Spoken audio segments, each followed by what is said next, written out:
My fault, folks. Over here, stuck in the numbers. Stuck in the numbers. Always inside the numbers. What could I tell you? All right, let's get this music going. Let's do this.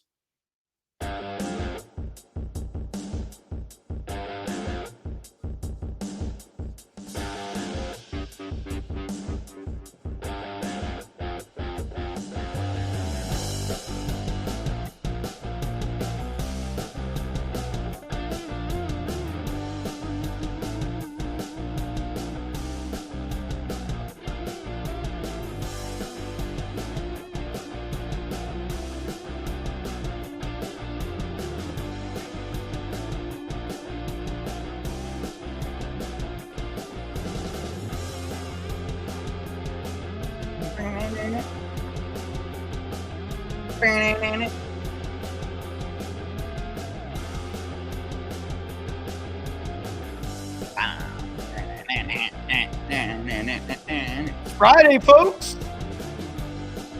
Friday.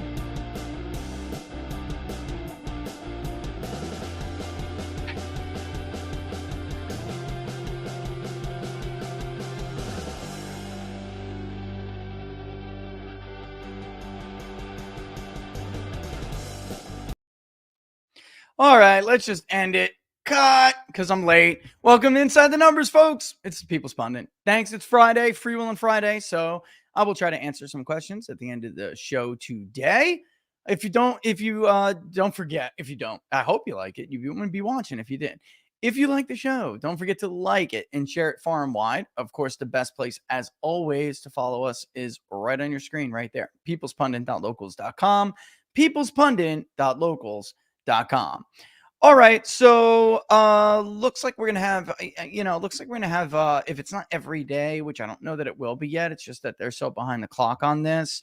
It looks like we will have some tracking from CD Media, which is really cool. We'll have our own Rust Belt poll. I really do think, despite all of the bipolar polls, which is part of the cover of the show today, despite all the bipolar polls, Pennsylvania will be an incredibly important state.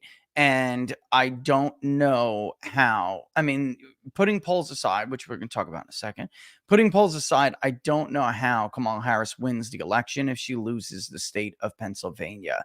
All right. We're being asked to believe, because of these bipolar polls, we're being asked to believe in a series of scenarios these forecasters and pundits want us to digest, which are just not really based in reality or empirical data. And what do I mean by that? If you go back and look at these prior elections, folks, and what the polls said versus how these states vote, and what determines how these states vote, the ethnic makeup of these states and how those ethnic groups are voting, paints a very different picture than what we are being asked to digest. All right. So Chris Cillizza from CNN, he's a great example. And I brought it up yesterday. And it was a good thread. And basically, it was. And I'm not trying, this isn't a dig on anybody, but I'm using him as an example because it's just not something that we would see here. I'm going to read it and then we'll get into talking about it because, the idea is, the question we're going to ask today is, are we seeing the beginning of the collapse, the Kamala collapse, right? I think, if you're being honest with yourselves, if you're Democrats, then you are unable to refute the general idea that the wind is at Trump's back, that Trump is a strong closer, that Kamala very much has a ceiling. It appears with certain groups, she has significant vulnerabilities in that. She could do worse than Joe Biden. And honestly, this is something Barnes and I had told you guys was coming. If you guys are consistent watchers of the show, we told you Canadian Kamala versus Scranton Joe Biden. Who the hell's going to do better in Lackawanna? Who's going to do better in Scranton? Who's going to do better in Northampton or Erie County? And we had battleground county polls released earlier this week that showed that Trump led in both Erie and Northampton. And if he leads in Erie and Northampton, he's going to win the election. All right. It's not simple. Those are the two battleground counties in the state of Pennsylvania. I wouldn't call them bellwethers. They are true pivot counties. And it's possible for one of them to win if they lose one of those counties and make it up somewhere else, but it's not really possible if you're going to lose both of those counties unless there's a significant turnout disparity. By the way, the trends in the polling and the voting trends favor Trump. This is not, I mean, these numbers were now, it's October 11th, and Democrats, although they still have a superior ground game, the Trump campaign made a gamble. They really did a big gamble about getting these low propensity voters out. And there are some if you're on Team Trump, there's some very encouraging numbers from some of these early voting requests. So that's all being said. All right, let me bring up what Chris said, and then we're going to run a clip, and we'll talk about whether or not it's a possibility. Because look, I'm not telling you she's in a collapse. A collapse is a very, very different thing. You guys remember how long I held off before I said Joe Biden is in a complete free fall. By that time, when I was ready to make that proclamation, whatever you want to call it, I was sure he was in a collapse. And he ended up in such a massive collapse that the Democratic Party engaged in what is this experiment. You know, can you shirk the votes of 15 million people, almost 15 million people? Can you throw them out wholesale and install somebody, threaten the sitting president to get out of the race, Chicago style, knife him in the back, straight up Brutus and Cassius style, and then convince people? Can the media help you convince people for a short enough amount of time that the propaganda that they push is real? That is what our job has become. It's sad, but this is what my job and the job people in my field, that is what this job has become. It's very different now than what it was years ago, folks. I think the last election that was an election that was, I mean, it's always tainted by something, but an election that still contained all of the elements of what I used to love about this business and this industry was probably the 2016 election. In 2018, we had already seen massive social bias campaigns aimed at suburban women. I've never seen anything like that. Shame the woman, shame the woman, shame the woman. And, to some extent, not to some, to a great extent, those campaigns work. So now it has become a question of whether Americans are going to lift the veil, right? And see, the fabrication for what it is before the election happens. And it does appear, I mean, because you're 27 days out, or what, right? And you want to be on the upswing right now. There's a couple of reasons for that. You want the momentum in the final month of the campaign, period. It's very difficult to stop. Number two, in the early voting era, most people who vote early are decided and know what they're going to do, and that's it. But of course, there are people who are not. And they decide when they get that ballot, they go, all right. So where the momentum is headed at this stage of the game is very, very important. And everybody's been forced to recognize it yet. Unless, yet if you watch MSNBC, you'll still get some copium there. And again, the polls are bipolar. So there's something to pluck from for anybody, including the Wall Street Journal polls today, which is always been weird to me, folks. I mean, Tony Fabrizio is Trump's pollster. He's a good pollster. But I just don't know how you poll for a presidential campaign and then you poll for a media outlet. I would not do that myself. I don't think I would be able to do that without a conflict. I'm just being real. Also, you might notice the Wall Street Journal polls are very different than the polls he just released as his internal polls with McLaughlin in the Trump campaign. So the Wall Street Journal polls show Trump basically sweeping the Midwest, but the Sunbelt states, Harris maybe has a 1-point edge here, a 2-point edge there. Nevada, Trump is up by a ridiculous margin. I believe it's 6 points. Nobody believes that, but that's where it is. And it's giving the Kamala camp hope that she's not totally out of this, because it was looking, until these Wall Street Journal polls came, it was looking as if the Sun Belt was basically gone. All right. I actually think that's probably still the case, with the exception of Nevada, and maybe I'm wrong.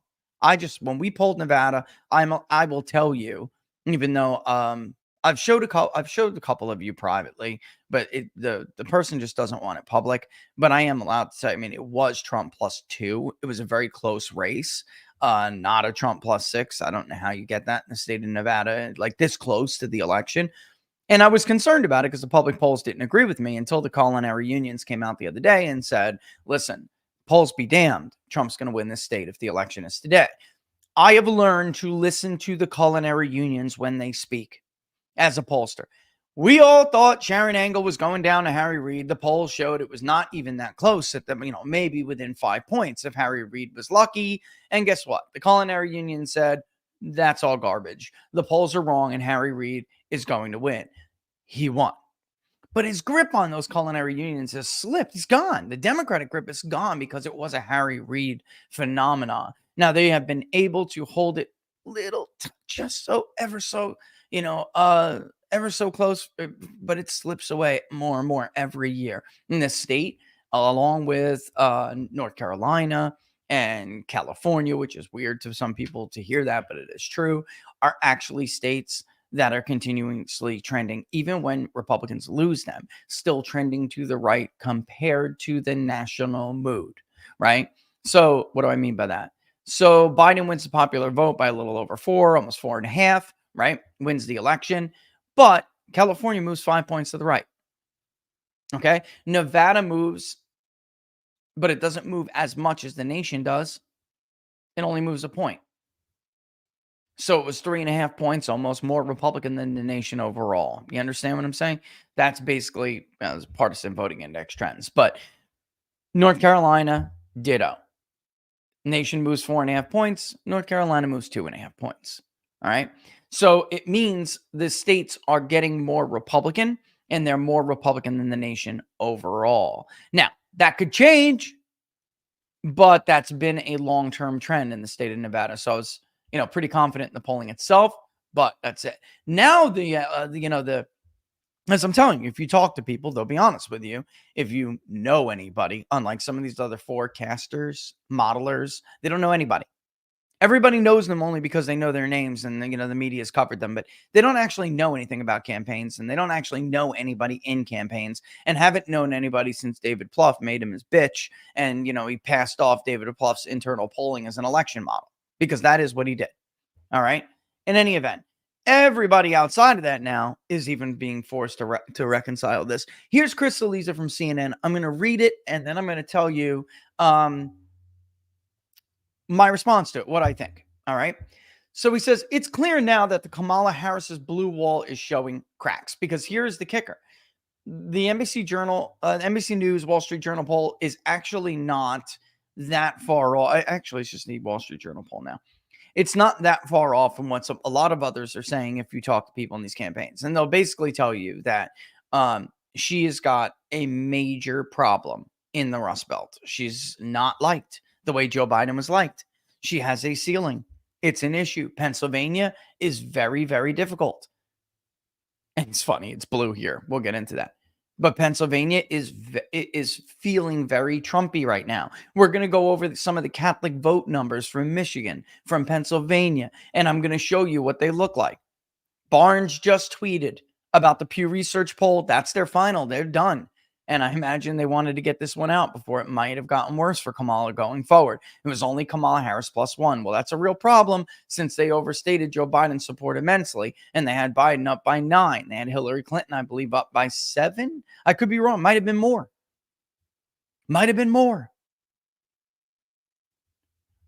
But the interesting tidbit that Barnes pointed out, the Catholic vote. Why is that important? The industrial Midwest and the Mid-Atlantic.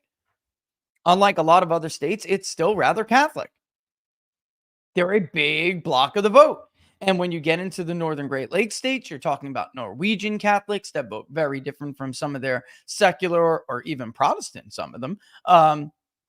Scandinavian ethnic groups, like the Finnish people and Swedish people that are much more to the left of them. But they are a swing vote. They voted for Obama. They backed Obama. They split their vote, many of them, with Kerry and Bush.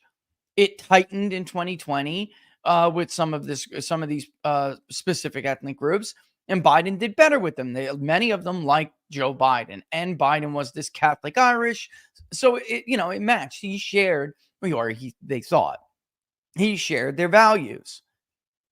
Well, let's just be. I don't know why we're not allowed to say this. Kamala Harris is a Canadian bred.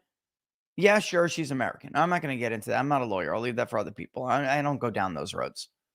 But she is Canadian more so than American. Her image is. That's why she fit in so well with California.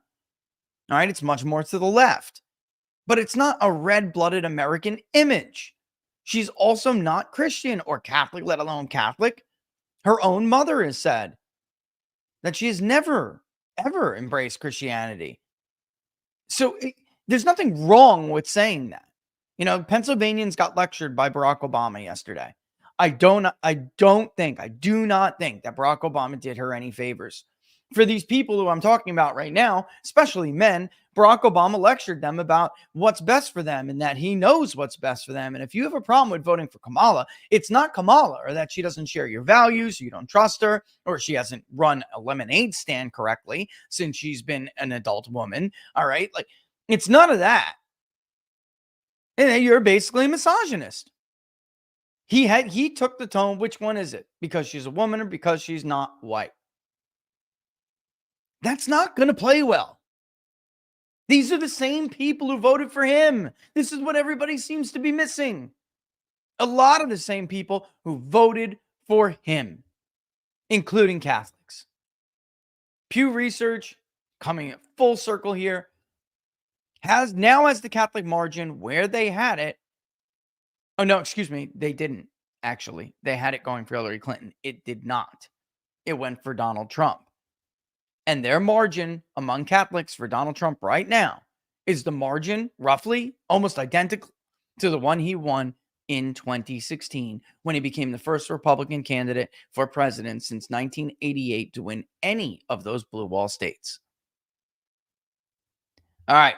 And then this matters. All right. But he says, it's clear now that Kamala Harris's blue wall is showing cracks, movement most obvious in Wisconsin, which I think is funny because that's not the case, but also in Michigan and Pennsylvania. And right now on Real Clear Politics, even with the NBC News polls, I keep saying that because they used to be a joint poll, even with the Wall Street Journal polls, Trump leads in every battleground state marginally, but he leads with the exception of Wisconsin, which, if you're Harris, is a problem. And if you're a Harris supporter, you should recognize that as a problem. Why? Because Wisconsin polls more to the left than it votes. Sometimes far more to the left than it votes. Wisconsin polls often more to the left than these other states. Could this be the result of some kind of realignment going on? Technically, yes. But unfortunately, the likelihood is very low because we're still dealing with certain key groups. Norwegians, other Scandinavians in the what we call lumberjack area of Wisconsin. At this point, it looks like Trump is well poised to get 40+% of the vote in those counties. We've been over this a million times. Ashton, Bayfield, Douglas, the birthplace of the labor movement, folks. Anyway, he says that it's most obvious in Michigan, in Wisconsin, but also in Michigan and Pennsylvania. A few thoughts on what it means.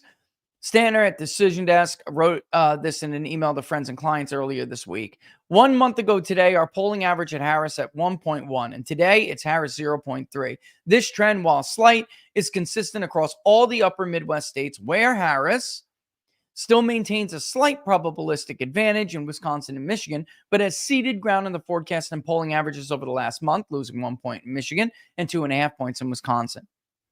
Anecdotally, the signs are there too. Democrat Representative Slotkin is running for U.S. Senate. We're polling a race right now against Mike Rogers, where she will have a lead, by the way. Warned that Harris is backsliding in Michigan. That's not what she said. She said Harris is down in Michigan. That is what she said. And her image is underwater.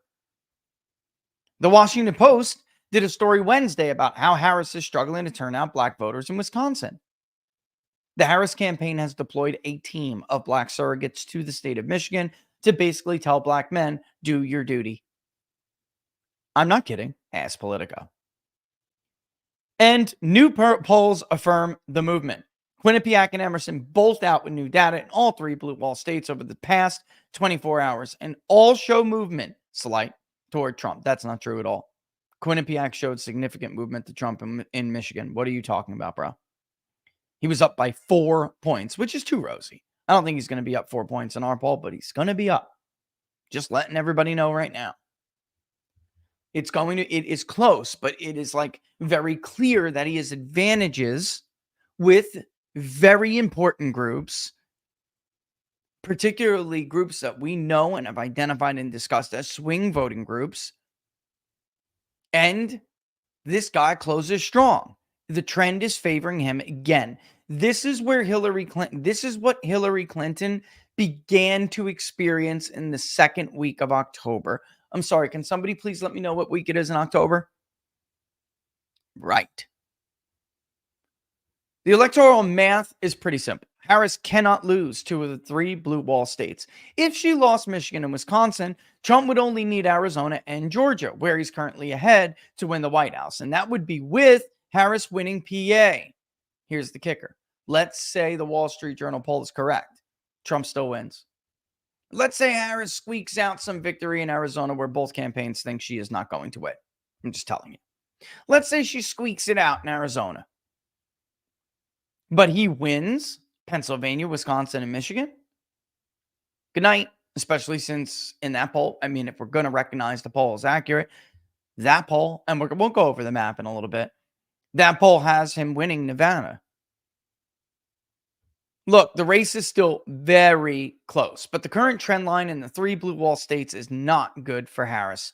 He's right. I mean, that's all right. However, this is what I want to add to it, and I'm going to read what I wrote because there's no point in me just trying to regurgitate it. It's a good thread, but it is yet another one that refuses to acknowledge the reality of historic voting trends for ethnic groups in the, quote, blue wall. In the prior 8 elections, the 3 blue wall states have all voted together, even when margins in 1 or more were very close in elections such as 2016, 04, 2020. People forget Bush came like within 3,000 votes of winning Wisconsin. He came very close in Pennsylvania. Guess what? They still voted with Michigan. He lost them all. Prior to that, only in 88 and 76 did one of them back a different candidate, each with very specific circumstances as to why they did, including one hometown regional hero. And Dukakis won, of course, Wisconsin for reasons we've gone over ad nauseum. I'm not going to do again. But understand and think about and acknowledge and really understand what I'm saying here. Even in 2016, Trump barely won Michigan. It was 10,000 votes. Guess what? Michigan still voted with Wisconsin and Pennsylvania. Biden barely won Wisconsin. Barely. And he barely won Pennsylvania for that matter. He won more comfortably in Michigan. But guess what?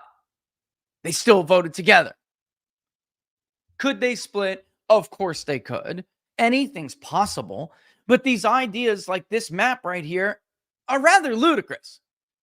Prior to what I'm talking about, folks, you would have to go back to Nixon versus Humphrey. Of course, nothing ever lasts forever. I tell you all the time, and it is worth repeating again. The only thing consistent about political coalitions is that they consistently change, which of course has an impact on the map and the electoral math. But these scenarios, everyone keeps carving out, one in which Harris loses Wisconsin and Michigan, but wins Pennsylvania, or vice versa. But as the one, this particular one shows below in the image below, they are in truth fantastical, regardless of what the polling might suggest. But Rich, the poll, but Rich, this one, but Rich, the Wall Street Journal, but Rich, Emerson, but Rich, this, but Rich, the New York Times. My answer to all of you is go back and look at the polling for all of the years I just told you. There are absolutely polls that had Bush up in Pennsylvania and Wisconsin. The Kerry campaign was trying to hold on to Ohio. Guess what? It was a waste of money to shore up Michigan. It was a waste of money to try to shore up Pennsylvania. He got him. He should have just kept his ass in Ohio. I really, really, really hope that this is all sinking in and you really understand what I'm saying here. Because, folks, if you believe the Marist poll, for instance, that Trump's only up, 6 or 7 in Ohio, and he's only up a couple of points in Florida, then okay, I don't know what to tell you. The Marist poll went from Trump +4 in September or October or whatever it was to a final of Biden +6 in Florida in 2020. The trends matter more. Pollsters are clearly struggling.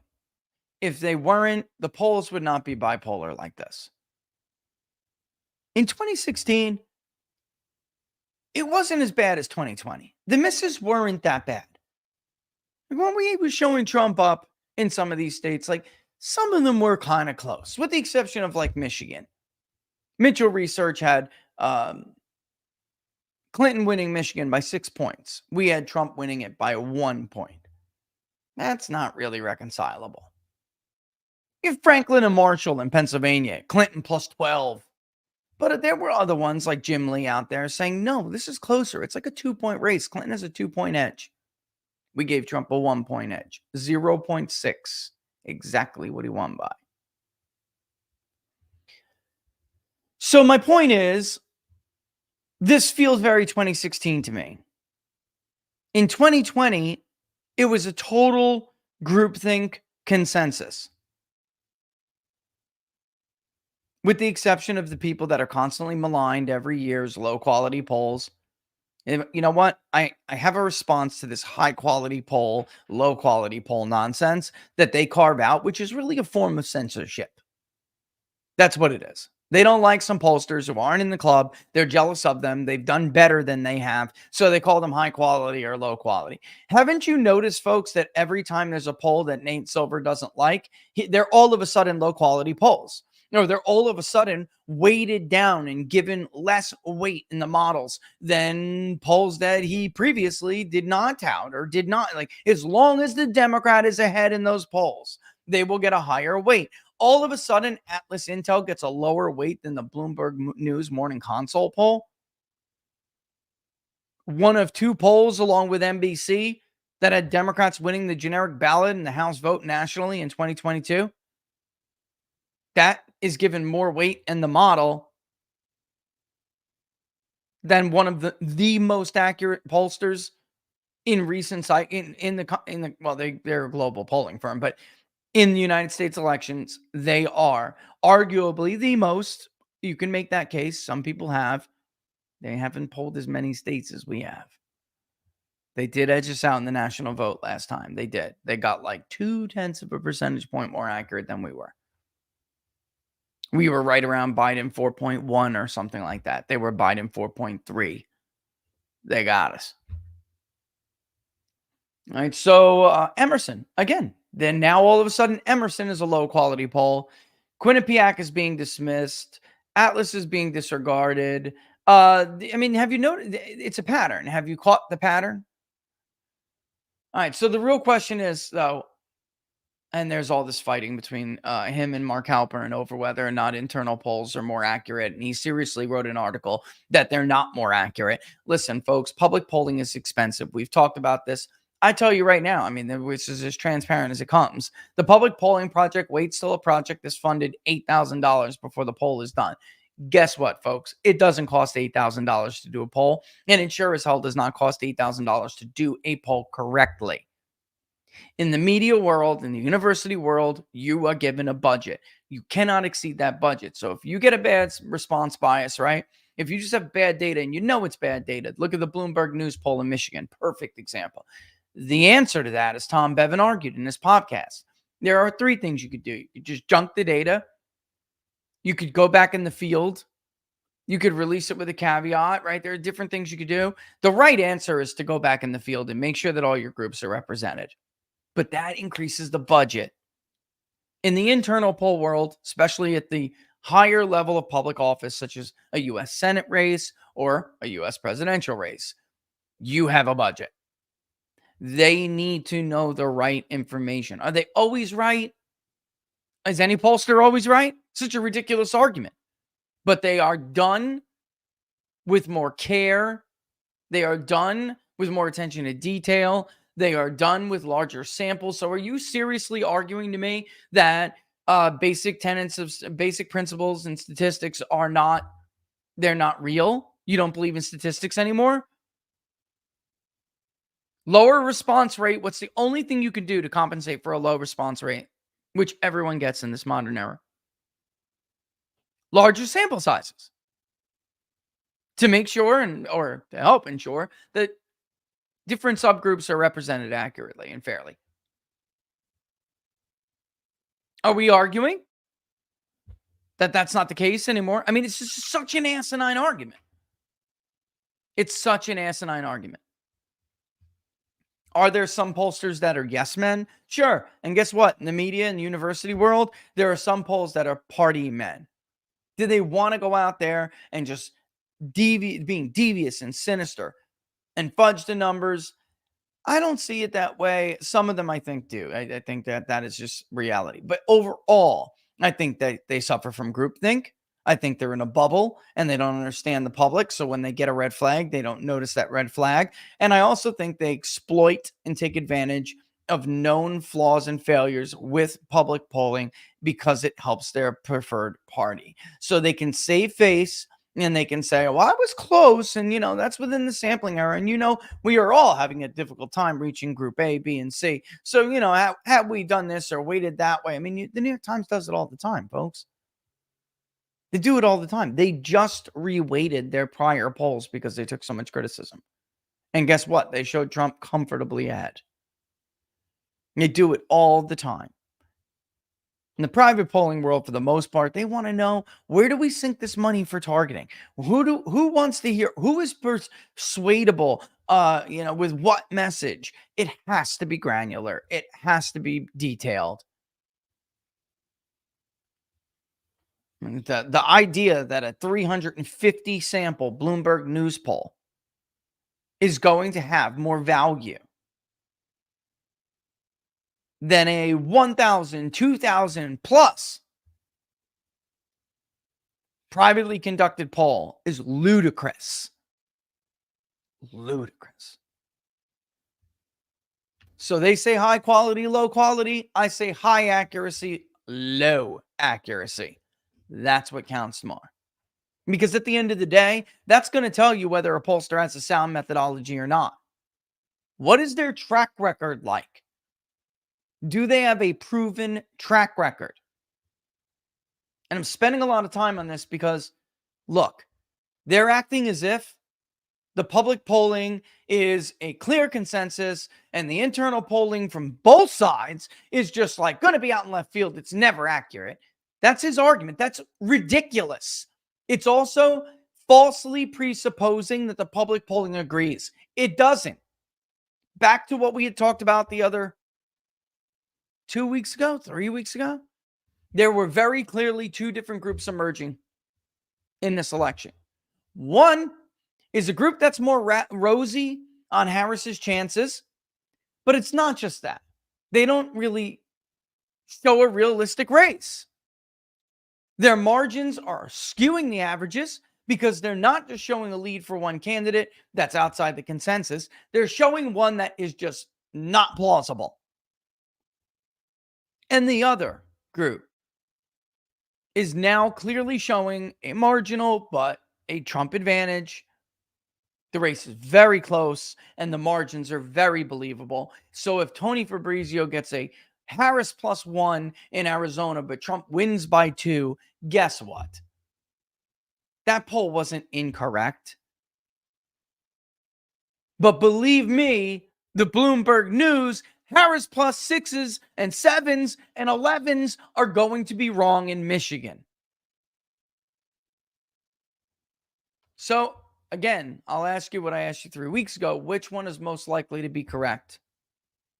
And you tell me if all this hoopla about, what does private data say versus this, which one is more correct?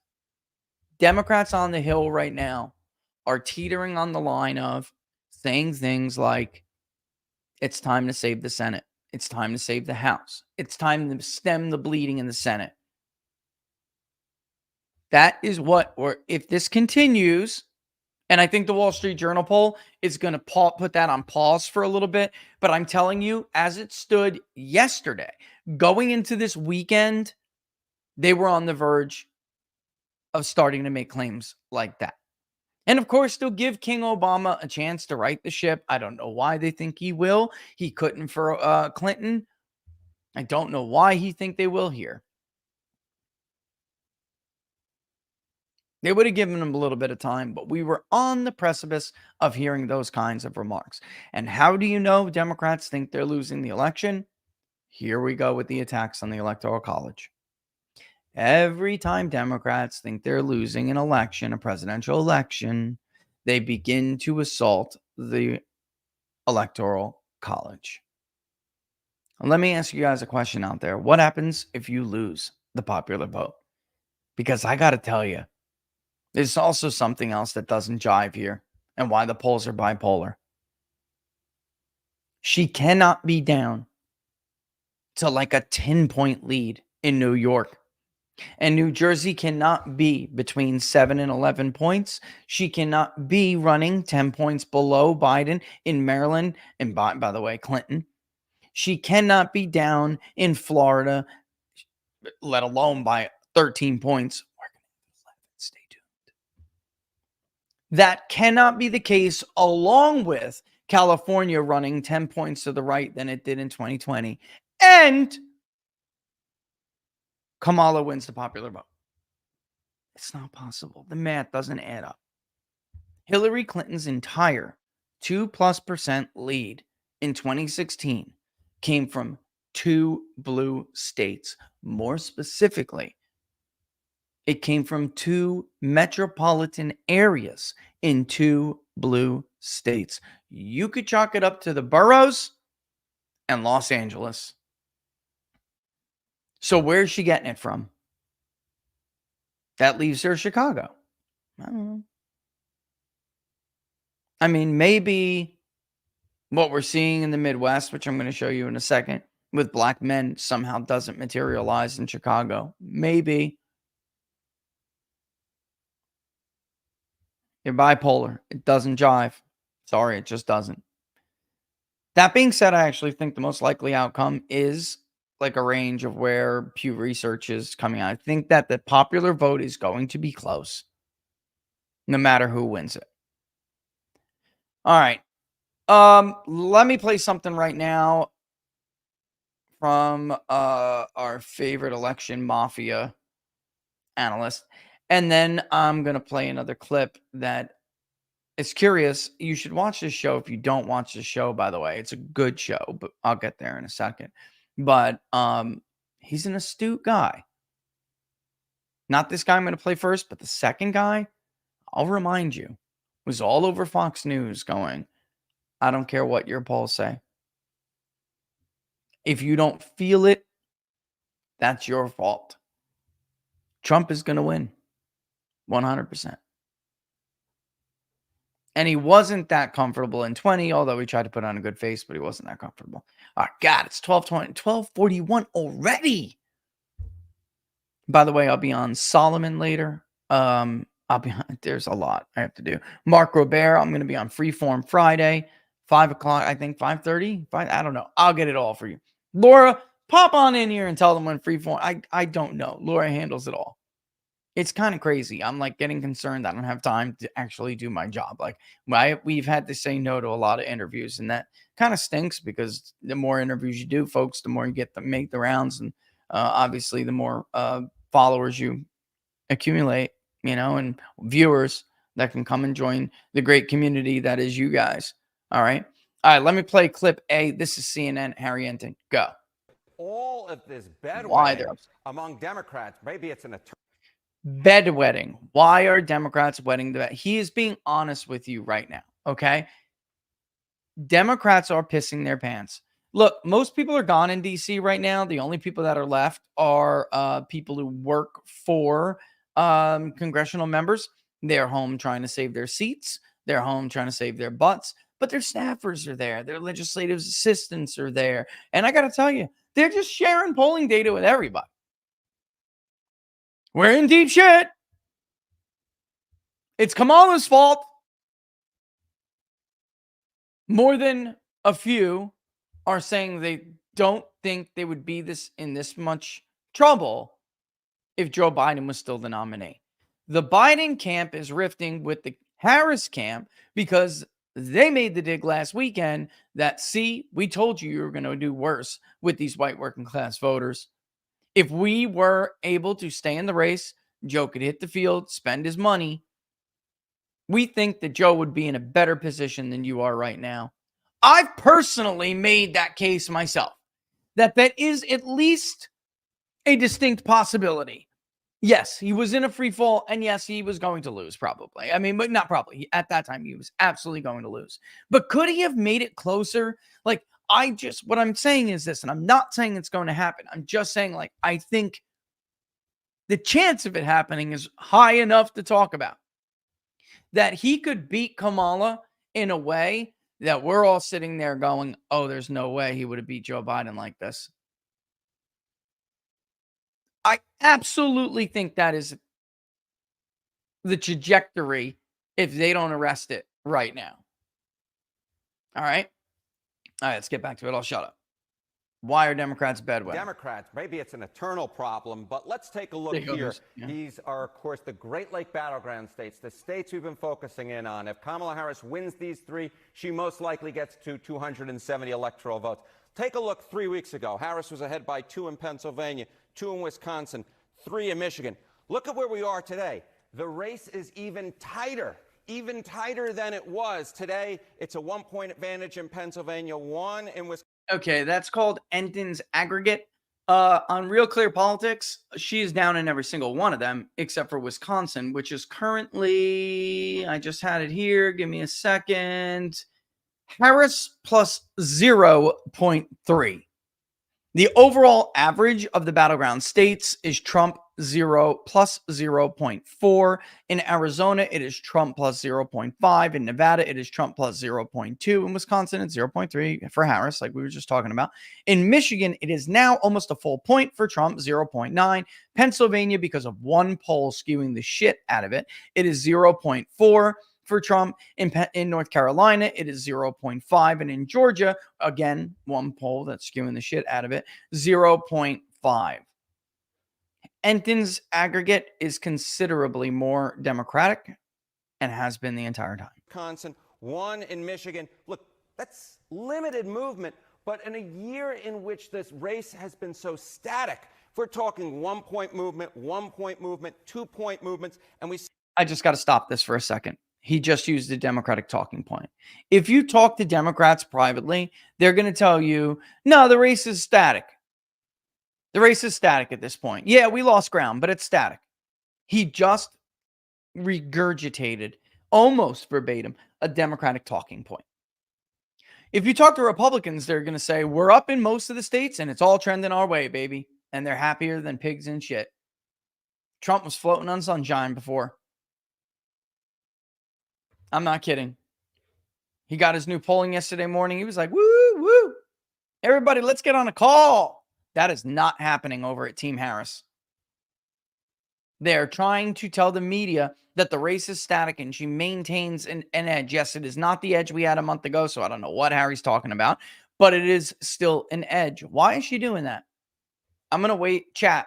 Somebody tell me why the Harris campaign does not want the media to believe she is down. Let me know. Let's see how long you've been following presidential elections. I would love to know. I hate face masks too, Weiss. W's, lice. I don't know. I hate it too. But come on, chat.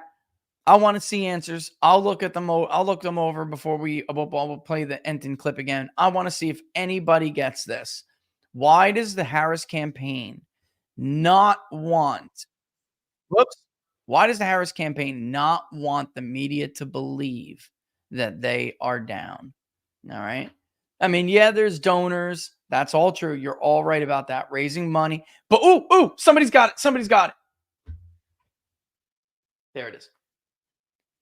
The media has a very bad habit of eating their own when they think they are losers. Yeah, there's a bunch of you did get it. Absolutely. Media turns on the loser at the end. Absolutely. And yes, you're all right about they'll demotivate their voters. That's all true. But the one I'm definitely looking for is that media will take. Then there's another one. This is it. Absolutely. They will turn their backs on her. That is it. Absolutely. It has happened before. Ask Hillary Clinton how it goes, by the way. 100% the knives will come out and they will bury her. And they will just deal with Trump for 4 years. They'll do everything they can to stymie him, but they will ruin her. See movements in all three. This is the type of thing that, at least in the public polling, makes Democrats worried. And I think that the public polling in this case is reflected in some of that internal polling, some of that reporting that suggests that these Great Lake battleground states have certainly tightened a lot, where at this point they are way too close to call. It is what you call a trend. It is when a trend. See something like this over. Ta-da! When you compare this to 4 years ago, what does it look like? Yeah, so let's take a look, and we're going to look at an average across these three states, right? Michigan, Pennsylvania, and Wisconsin. An average on October 11th. What do you see? Well, if you look 8 years ago, Hillary Clinton was way out in front in an average of these three. She was up by 8. You go 4 years ago, Joe Biden was up by an average of 7 points across these three Great Lake battleground states. You come today, it's just a 1-point advantage for Kamala Harris across these three Great Lake battleground states. So Kamala Harris, at least in the polling, is doing considerably worse than Biden or Clinton. And of course, Clinton lost in all three of these states, and Joe Biden barely won in all three of these states. So when you see Harris up by just a point across these three, I think that this is really the type of thing that gets Democrats really to worry, John, because the simple fact is Kamala Harris is doing considerably worse than either Biden or Clinton was. Yeah, at this number, what you start hoping for is somehow that the polls are actually right this time around? Are right this time and doing a better job. And that's a little bit of a thin reed to base your hope on. Sorry. There may be some other reasons in general why Democrats are more worried. Yeah, so I think it just comes down to the fact that Democrats are more worried about a Donald Trump presidency than Trump supporters are about a Kamala Harris presidency. So angry if the opposing candidate wins. 52% of Harris voters say they'd be angry if Donald Trump won, versus just 42% of Trump voters who say they'd be angry if Kamala Harris was. So I think this is more of a bigger, larger picture. It's not just that the polls are tightening. I think it's just that Democrats, John, are more worried in general about a Donald Trump presidency than the reverse in this particular situation. Harry Enton, thank you very much. Thank you, my friend. Harry Enton, thank you very much. All right. Look, when we're talking about those three states, I want to show you something real quick before we play the next clip. Okay. This is let me just make sure I got this correct. Okay. This is the state of Michigan, right? The state of Michigan. Catholics in the state of Michigan that we have spoken to over the last few days. It is not weighted yet. The weights in both Michigan and Pennsylvania polling they're going to favor Trump. The response bias is real. It's not awful like it was maybe a month and a half ago, but it's not great. It's still not great. All right. This is the Catholic vote before it is leaned in the state of Michigan, and Trump is winning the leaners. Okay. We were just talking about the Pew Research poll before. You are not, look, Trump won the Catholic vote nationally and also, of course, in these battleground states, because, of course, these states, Michigan, Pennsylvania, and others, this is where they hold significant sway, of course, still in the outcome of the race statewide. So, of course, if he's winning them on a national level, then he's likely to win them in these states. And if he's likely to win them in these states, he's likely to win these states. Joe Biden won them by 1 point in 2020. That's how I'm just trying to give you a margin idea. All right. I'm giving you an idea of margin. So technically, Trump can still win these states if it's tighter than what Pew Research is showing you, and it's tighter than what I'm showing you right now. Okay. Here it is. This is the Catholic vote alone. And as you can see there, what did I do? I selected religion and Catholic Christian only. So the Protestant vote is significantly more Republican. The secular vote, of course, is more Democrat. They will be a huge chunk in a state like Michigan and a state like Pennsylvania. So even a marginal win among Catholics is going to it's going to go a long way in these battleground states. And of course, also, we're talking about other states as well. But again, I really think that our heavy focus on the Mid-Atlantic and the northern Great Lakes states is warranted, because I don't see a scenario like the one the Wall Street Journal lays out in their polls. I don't see a scenario in which Trump carries all of the Midwestern states, which they're showing, all of the Midwest battlegrounds, the blue wall, and then somehow is going to lose Georgia, is somehow going to lose Arizona. And by the way, he could do that. He could still lose those two states if he wins Nevada, North Carolina, and go on to win. All right. So that's still showing a Trump win. Now, I could see something weird happening, but with, again, these certain groups, this is one of them that we have to pay attention to and focus on these next couple of weeks. I just don't see any weird scenario like that playing out. All right. Because there are still a lot of Catholics in the South, including in Georgia, including in South Carolina. There are pockets of South Carolina where it's still predominantly Catholic.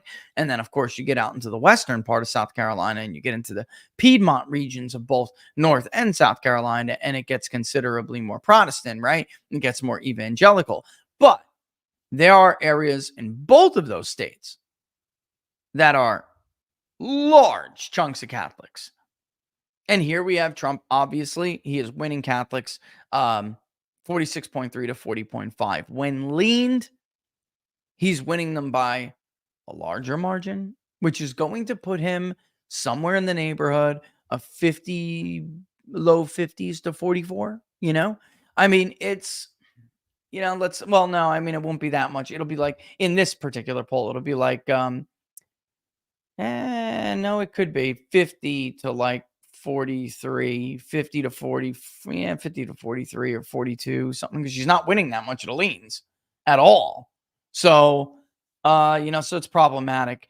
I just don't see how the math adds up for her if that's the way it's going to be. If we look as well at, for instance, African American men, let's gender, male, let's do that. Let's also add, can I do both? Yeah, I think so. Let's do race. Where are you? Let me even see. Okay, so this is oh my god, that's just awful. Just awful. I wonder the others as well. Okay, let me show you them all. Yeah, let me show you them all. Okay, so this is Michigan. Here's African American men in the state of Michigan, 6.5 now undecided. That's down from 8% earlier in the week, by the way. You can see Harris without someone else on the ballot is getting only 73.5%. 20% are going for Trump, 6.5% are undecided. In Michigan, it's different than Pennsylvania. They're about splitting the undecided. So Trump is going to sit in the 20s. In Pennsylvania, he's winning more of the African-American vote than Kamala Harris is for the undecideds. Excuse me. The undecided. He's winning the undecided male African-American vote in Pennsylvania. That's a little different here. They're splitting it in the state of Michigan. All right. Okay. So when you look with a generic someone else, not a very big third-party vote for African-American men. Still, Trump maintains 2 in 10, basically. And then when leaned, you can see that Trump is actually winning the leaners here in this scenario. If we keep going, With the full ballot, Trump is at 18%, but she falls as well, more than he actually falls, to 67.1. 5.9% say they're undecided. The somebody else, third party, jumps to 6. Chase Oliver gets about 2%. Jill Stein gets about 1. Why do we do these different scenario ballots? One, I like to ask is the question as realistic as possible. That's number one. And number two, I mean, look, they weren't saying someone else all the, in when it was given a generic someone else. So what it tells me is it's possible that these votes are just BS. And when they actually go and decide, or they actually are willing to, pick between one of these two candidates, then something like this is probably more reflective of where it will be. All right. Yeah. Meaning they'll split those undecided, or he's going to win. Sorry. He splits them with the third party. She only gets one out of the 7 undecideds we spoke to. And then, of course, going down to the full ballot, he gets 18.2. And with leaners, someone else takes most of those leaners. Those people, many of them, I guarantee, will not pass the voter screen, the likely voter screen, and we'll just go on to see something more like a Trump slight margin. Of course, it's such a small sample size here, but I'll tell you, it doesn't matter. It could have been 10 people, 7 people, 70 people in 2020, and these numbers would not have looked like this. All right, so putting it all together, again, everything points to Trump being somewhere in the neighborhood of 2 in 10. All right. And black women, by the way, are not, shying away from him all that much in these states. So it tells me, I know that some others are getting like an overall 20-something% for Trump in these states. That is not happening with us. That he gets, that around that much of the male vote, black male vote, and the female vote is less Trumpy. But again, it's enough. It's enough because they look like they're going to be close to on par here. There's only slightly more black women. That's more like 2016, by the way. Again, in 2020, there were a lot more black women, a lot more. All right. So often, let's say there's 12%. All right. Overall, the electorate's 12% African-American black vote. Women will be about 8, men will be about 4. That's what it was roughly in 2020. In 2016, that wasn't the case. Let's say it was 12%. It was more like 6 and 6, 7 and 5. In this scenario, it's looking more like maybe 6.5 to 5.5. All right. Black men are going to vote at higher rates than they told us they have wanted to vote in the past. And that's it is responsible for some of the reason why it looks like there's been a marginal shift among black voters back to Harris. It's coming all from black women, and just black women saying, not some of them, of course, went back to the Democratic Party, but also just an increased likelihood that they're going to vote. Men have been like ridiculously high this entire time, and that's not a good thing for the Democrat. Here's black women in Michigan. Okay. As you can see, Kamala Harris is only at 75%. 13% say they're undecided. Another 12% say they're going to vote for Donald Trump. By the way, 2020 recalled vote, 4.5%. So these are people who are saying, I am switching my vote. And you will see that in the crosstabs when they're released. And then here, when you lean them, Harris takes African-American women leaners 2-1. But still, that puts Trump north of 12%. He's north of 20% with black men. Folks, if they vote half and half, then he's at like 16%. 17. It depends what those margins are going to be. Maybe 17. I mean, it wouldn't shock me if Trump got 20% of the black vote. It wouldn't shock me. I would say we all should have saw this coming. It wouldn't shock me if he got 12. But I'm telling you, he's going to do better than he did in 2020. It's now October 11th. That kind of support for prior candidates has evaporated by now. It evaporates in the summer. Here, when you put someone else, a generic someone else, into the mix, Trump actually ticks a little bit higher to 13% on the initial ask.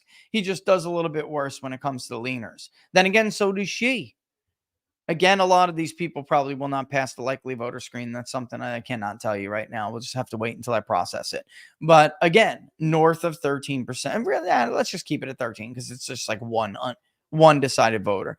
When you do the whole ballot test, right? Trump still remains at 12%. She falls to 63.9, right? And then when it's pushing people to the side, Trump actually gets another 12.5% of that deciding vote. She's only getting about 30. And again, a lot of these probably will not pass the likely voter test. So what does this mean? I mean, it's remarkably consistent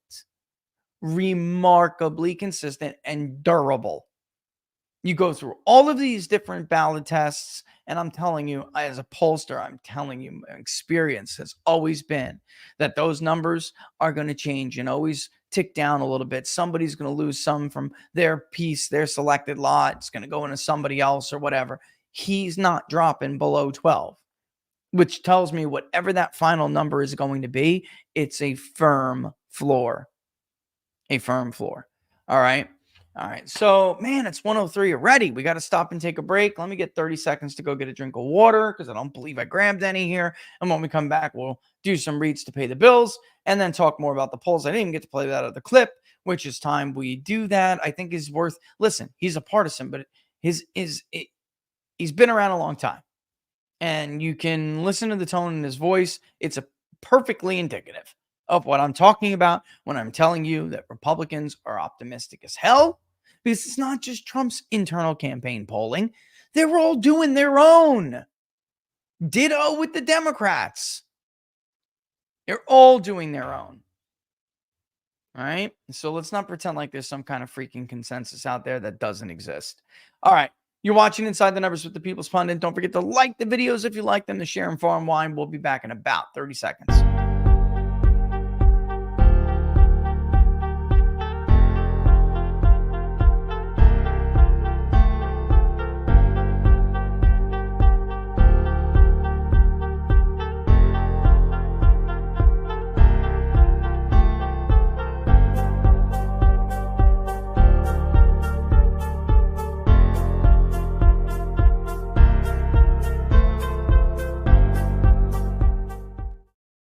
Funny, Laura was like, get back in that room, I'll get the water.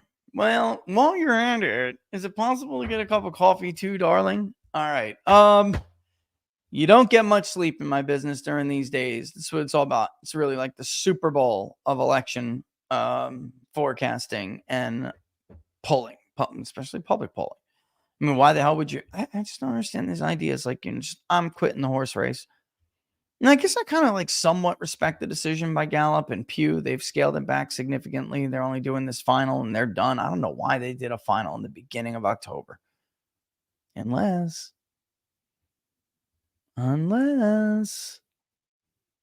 they don't want to publish one at the end of October.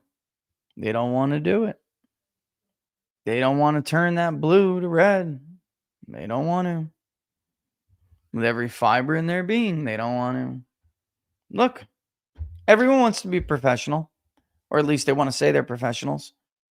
They don't want to totally tarnish their reputations, but let me ask you something. Has there been any penalty for it? You can have an absolute 17, 18-point miss in the state of Wisconsin. Is there a penalty for it? Apparently not. Apparently, ABC News and the Washington Post will only penalize you if you're too pro-Trump. Then they'll put you out, put you in the baby seat, say that you're still overseeing field work when you're not, and moving to a panel which they know is just way overeducated and over-liberal.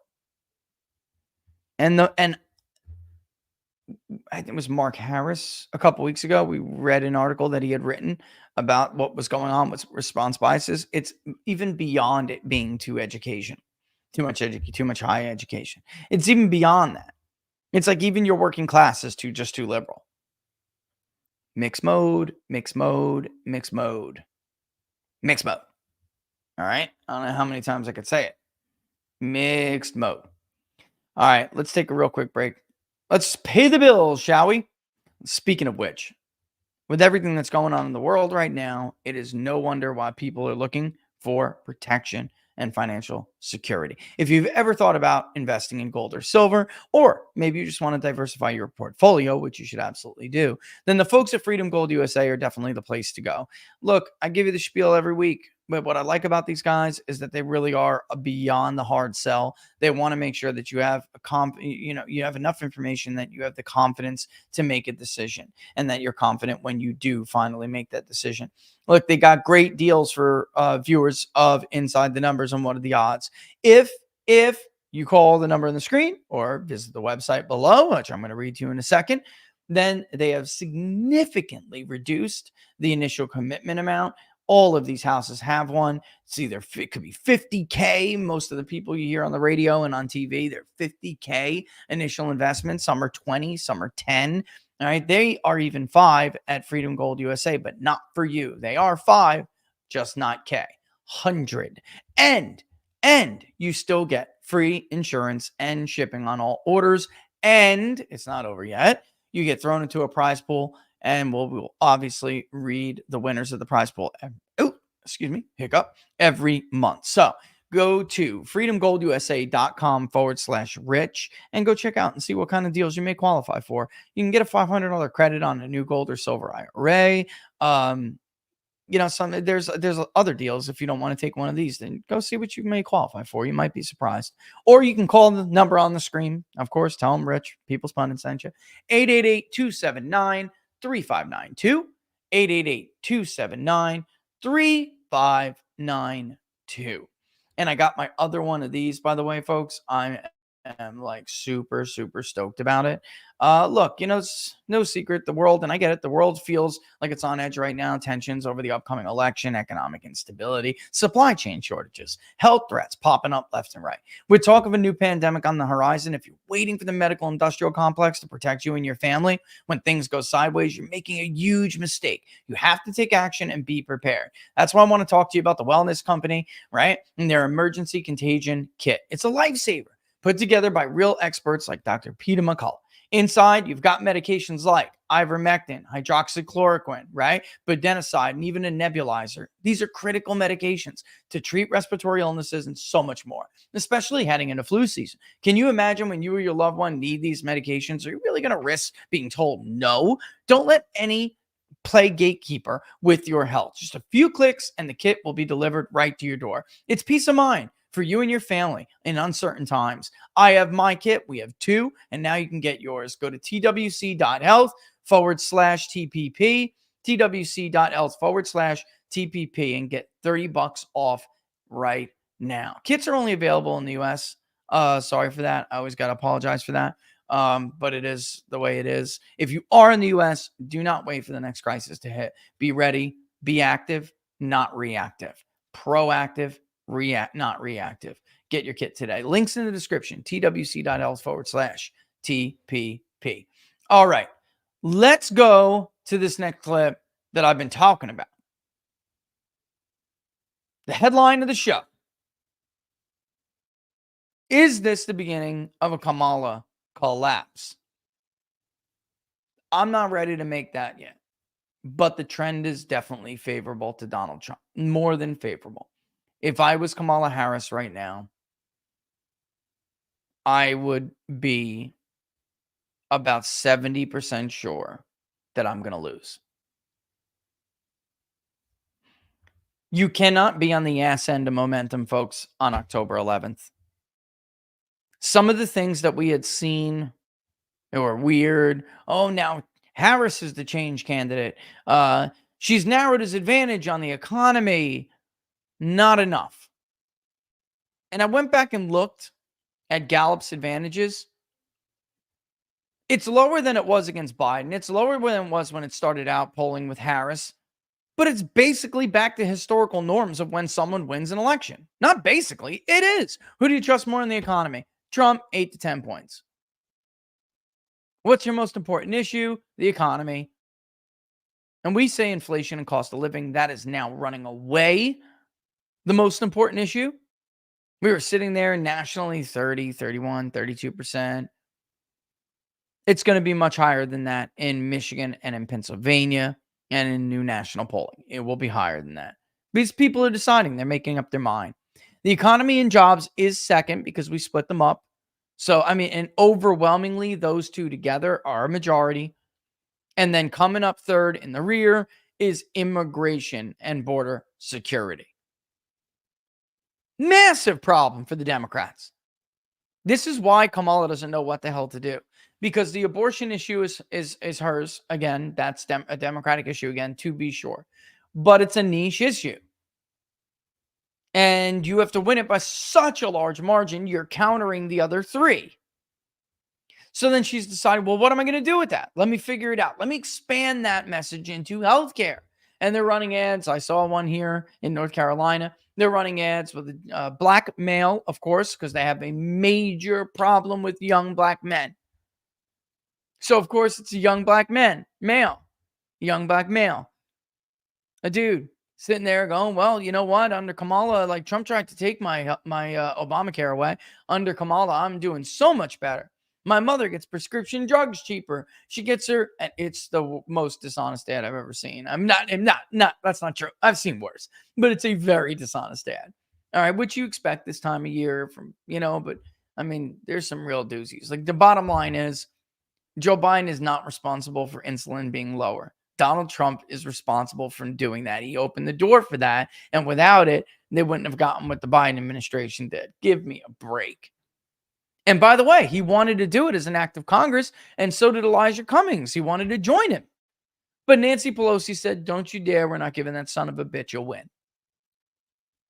So she was willing, and the Democrats were willing, to make your mom's insulin, your prescription drug cost much higher. If it meant not giving Donald Trump the credit for it. They weren't doing that shit, man. All right. So I don't know if I'm there yet, but the message, throwing healthcare in there, it's a sign that they're struggling to stay focused and on message. They want to say the message is, we're turning the page. We're moving on. The problem is Barack Obama himself, Mr. Smooth, made a gaffe yesterday. They keep saying we're turning the page on the last 4 years. Hello? You were in charge for the last 4 years. Now, something's got to be done to reach these voters. I get that. And I understand what Obama was trying to do. He just did it the total wrong way. People don't like being talked at. They don't like being talked at or to in a certain way. They like being talked with. But when Democrats get frustrated and they start to think they're going to lose, they cannot help themselves and they do this shit. Also, I don't know how much time I'm going to have in this show, but I'm going to make a little bit of a plea here real quick to the media. I'll make it a brief one, and maybe I'll consider doing a longer monologue about this in future. You have got to start preparing your people for the not only possibility, but the high probability that you're going to lose this election. I'm not saying Harris is out of this thing. She's not. I'm saying you need to prepare your people for a loss because they tend to go ballistic when they lose after they think they're going to win. I always found it rather hilarious how so many people were so outraged over January 6th, but didn't give two flying shits about what liberals did during Donald Trump's inauguration in 2017. There were folks on main streets in DC, cars flipped upside down and lit on fire, tires exploding. You know how hot a car tire is when it explodes? There were businesses trashed. Nobody cared because they didn't step foot in what these people think are their house, their Senate, their lawn, not yours, theirs. The hypocrisy is unbelievable. Unbelievable. By the way, the only acts of violence on Capitol Hill in the building committed by leftists. It's true. You never hear that, even though you hear so much about January 6th. a far left-wing female rights group, radical feminazi group, bombed the Senate building in the 80s. I'm dating myself. A congressman was shot by a leftist in the stairwell to death. Poor Steve Scalise and those protecting him are practicing for a charitable baseball game when some nutcase left-wing lunatic who believed in the Russia hoax opened fire and sprayed them down. They need to start. Don't come up with some bullshit excuse again, like Vladimir Putin hacked the freaking election system, which isn't even possible. Like what the Washington Post was arguing is not even possible. They would have had to hack individual ones. I don't like it when the right comes up with bullshit like this, and I sure as hell don't like what the left when the left does. But I will say this: unbelievable hypocrisy of the left to even do it, since they're the one who pushed that to begin with. There's no widespread evidence of vote machine tampering with the vote machines. You didn't ask for widespread evidence when you ran with it in the Washington Post, did you?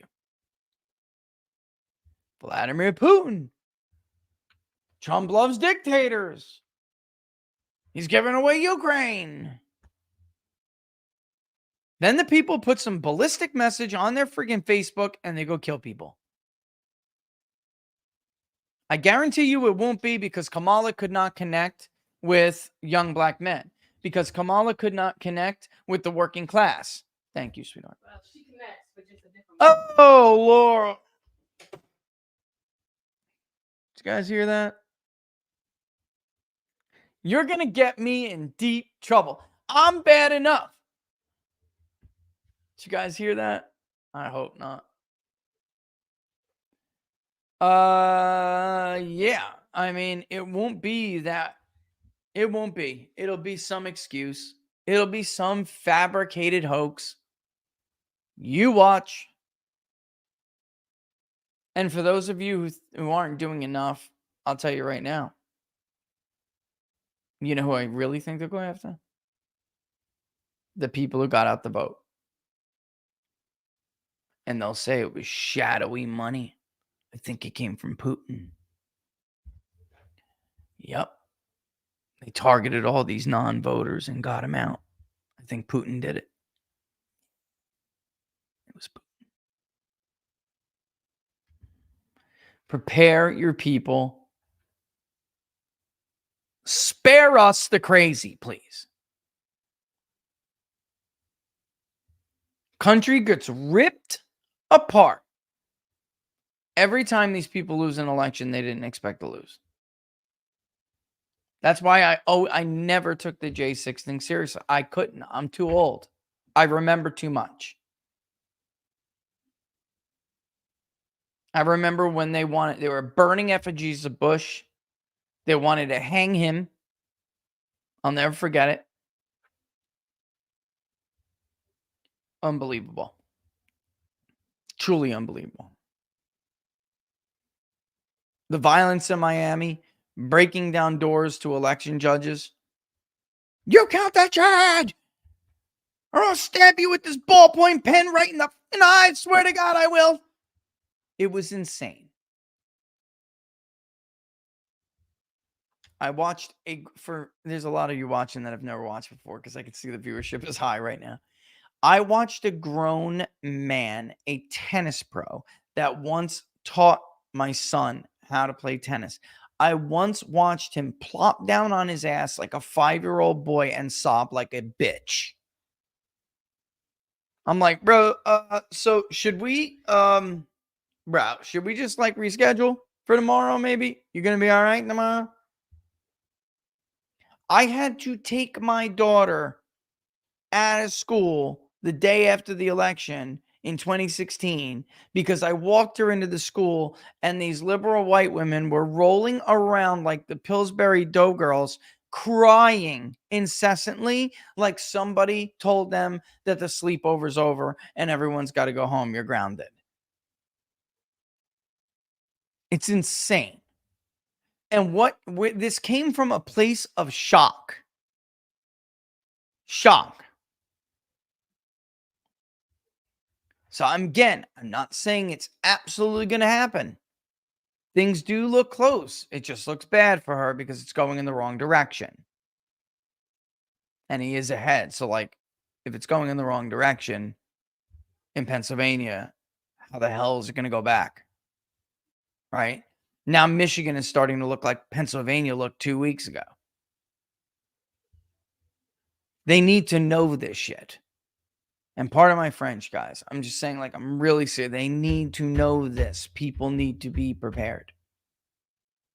It's not fair to the country. All right. So let's play the next clip.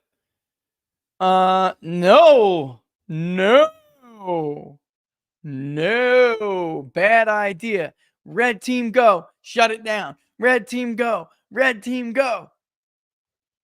That's the end of me. No, sir. I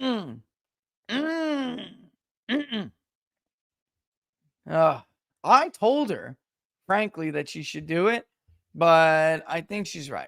And she doesn't want to be like physically recognized.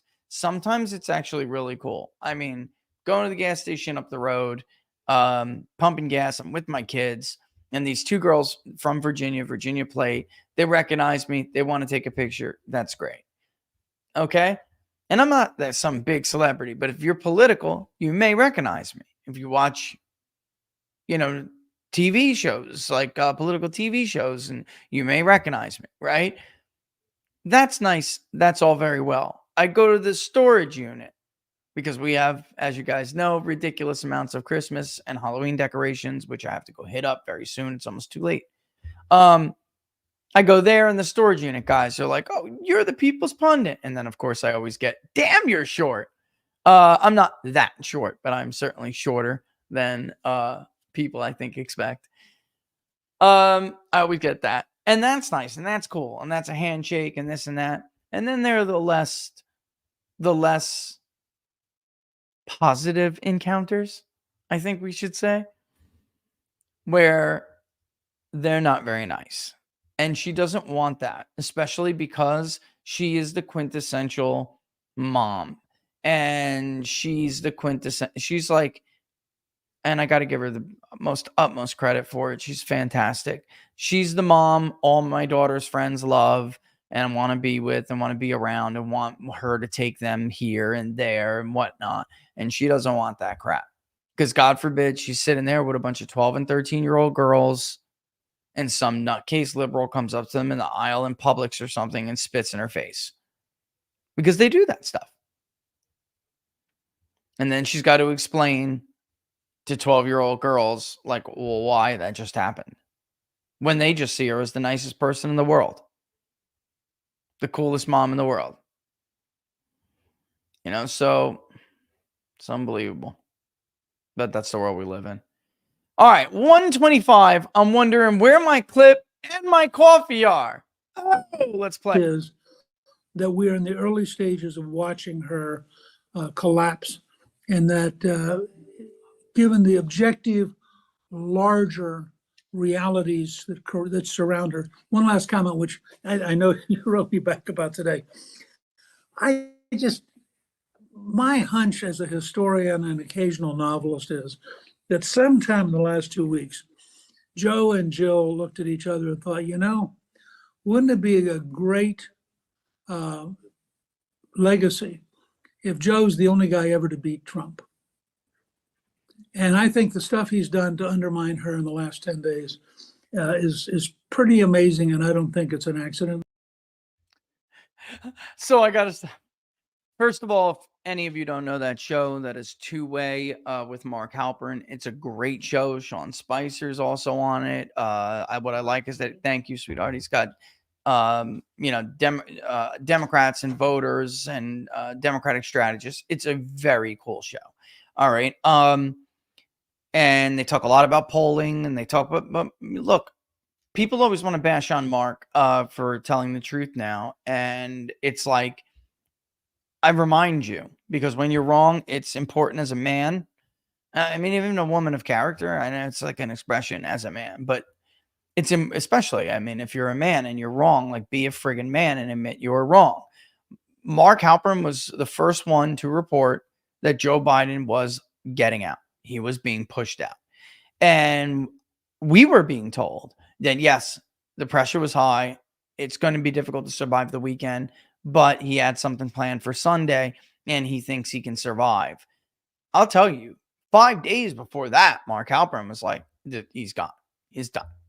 Because I guess, I don't know, he clearly has more contacts with maybe Chicago world. I don't know. But, he got straight Chicago'd and, get out of the race. Hey, does that knife feel good? Because I'm going to twist it. You want another? So, they all forget that. People forget that stuff. So he's being attacked now for reporting the truth. Very good show. Really cool. Tries to give people some insider knowledge. Has voters on. Look, you may agree or disagree with the stuff those voters are going to say. But if you watch Mark's show, you'll get an insight into like what it's like to be me. All right.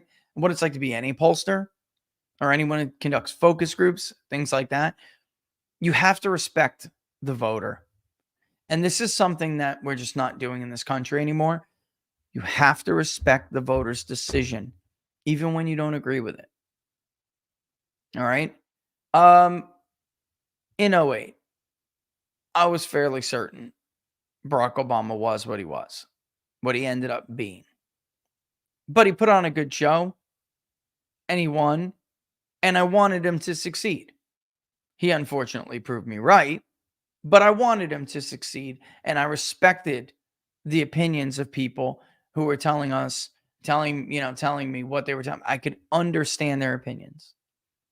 In 2012, you have to respect the opinion of people who don't like when somebody like Mitt Romney says a comment like a 47% comment. You may kind of agree with Mitt Romney is saying, and you find it to be a danger to the country that there are so many people who need that assistance. But you also have to understand the other side of it, and that why people who are good people who want the dignity that comes along with work and caring for themselves still have to rely on social safety nets. You may not like their opinion. They voted for Barack Obama. They're not going to vote for a technocrat or plutocrat combined. A guy like Mitt Romney, who's not relatable at all. Ironically, Trump is infinitely richer than Mitt Romney, and yet he can relate with these people. In 2016, maybe it was my upbringing. I'll be honest with you. As I always am, I did think Trump was going to catch fire. I did. But I didn't think I wanted him to. I thought maybe this is not going to be the best guy for the country, although he's saying things that I know from my history, my own past, where I come from, my own roots. I know this is going to resonate with people. I've told the story probably a dozen times on this show. In my own neighborhood, we had a place, a manufacturing plant where countless of my friends' dads would get laid off in between their job, and they would be able to go there and get a job, maybe pay like $14 an hour, but it was something to put the food on the table, which was actually really good back then. Something to put food on the table until they found another career. Everybody blamed NAFTA. I had friends who were carpenters, electricians, right? Roofers. This is the world I came from. HVAC. They couldn't get a job because everybody was picking up the Mexican on the corner of the 7-Eleven at like 6:30 in the morning for $4, $5 an hour instead. Everybody was dismissing those grievances. You have to respect them. And by the way, I agreed with those grievances. I didn't always agree with everything, but I agree with those. I got it. I understood. I watched it firsthand. So when people were telling me this in the polls, I'm like, yep, that's lived experience. And when an Obama voter in the Ohio River Valley tells me they're not a one-off, they're not the exception to the rule, in fact, they are the rule, they're going to vote for Trump, I believe them. And you have to respect their opinion. And we don't do that in this country anymore. And the worst part about it is the state doesn't do it. And honestly, that's the biggest lesson of the Trump administration is that if the state does not agree with the sovereign voter, they will undermine your sovereignty. That's it. And functioning self-governing societies cannot survive like that. Cannot function for long. All right. All right. With that in mind, let's go. I mean, I kind of want to do back to the some of the polling. Let's hit some of the questions. Let's get some of the questions early. Lot are at, I wanted to just show you something real quick. All right. There's some Mount Blue today on the board. There was a lot of red on the board yesterday. We had Emerson College polls. They showed close race, but very clearly a Trump advantage. The Senate race is closing and closing quick, but still with a Democratic edge in them. And I got to be honest, I always say that's just like a figure of speech, but with the exception of Ohio, I think Democrats still have the advantage in the other states. Now, McCormick's race is closing fast, but he is still running behind Donald Trump. Hold on. I really want this coffee. As we see basically everybody running behind Donald Trump. It's just something that Republicans have not been able to shake. And it's weird to me, no matter how many times I poll, no matter how many states I poll, how many national polls I conduct, I still get surprised when I see it, because we used to have in 2016, we had Trump running ahead of Republicans.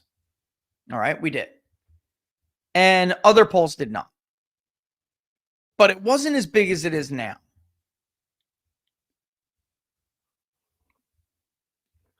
Why does that stand out to me? Because, of course, Trump would outperform them. You'd go on to outperform those polls. I'm sometimes wondering whether or not we're in a position like we were in 16 and 20. And if we are, then that's very bad for Democrats, because that means Trump's going to win comfortably. You know, like, it can be Lyndon Johnson style, but I mean, it'll be a comfortable electoral college win. And Republicans are going to do better on the Senate races than we expected. I mean, it's weird. At the end of the day, Pat Toomey still ran like Trump. Kelly Ayotte ran behind Trump in New Hampshire, which I don't know. I know there's so many people who are bullish on Trump, including my buddy Robert. And he's so bullish on Trump, he's looking at New Hampshire. I don't know, folks. I mean, because I talk to these people who have TDS and they just can't stand the man, even though they like his policies, those voters are concentrated in places like New Hampshire. I just don't know.